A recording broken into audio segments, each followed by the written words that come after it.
શ્રી કૃષ્ણ, જય માતાજી, હર હર મહાદેવ। આપણે કૃષ્ણ ભગવાન આગળથી શું શું શીખવાનું છે? કૃષ્ણ ભગવાન તો કેટલી વસ્તુનો ત્યાગ કર્યો છે। ત્યાગ ઉપર કાંઈ શીખવું હોય તો શ્રી કૃષ્ણ ભગવાન આગળ શીખો।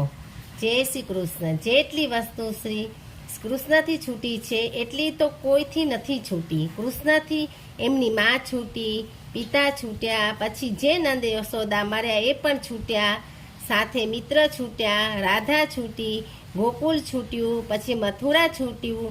કૃષ્ણથી જીવનભર કંઈક ને કંઈક છૂટતું જ રહ્યું છે। કૃષ્ણ જીવનભર ત્યાગ કરતા જ રહ્યા છે। આપણે આજની પેઢી જો કંઈક તૂટવા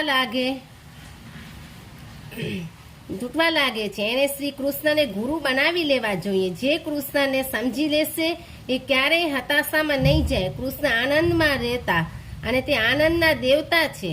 કંઈક છૂટવા પણ કેવી રીતે ખુશ રહી શકાય છે એ કૃષ્ણની સારી રીતે કોઈ નહીં શીખી શકે। એટલે કૃષ્ણ ભગવાન આગળ આપણે શું છૂટવું એ એમના આગળથી શીખવા મળશે। એટલે કૃષ્ણ ભગવાનને ગુરુ બનાવો અને શ્રી કૃષ્ણના જીવન પર ચાલો। જય શ્રી કૃષ્ણ। જય રણછોડ માખણ ચોર, જય રણછોડ હાથી ઘોડા પાલકી, જય કનૈયા લાલ કી, નંદ ઘેરા નંદ ભયો, જય કનૈયા લાલ કી। જય શ્રી કૃષ્ણ। જય શ્રી કૃષ્ણ, જય માતાજી, હર હર મહાદેવ।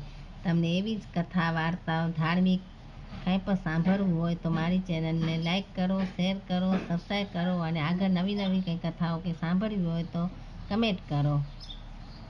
હર હર મહાદેવ।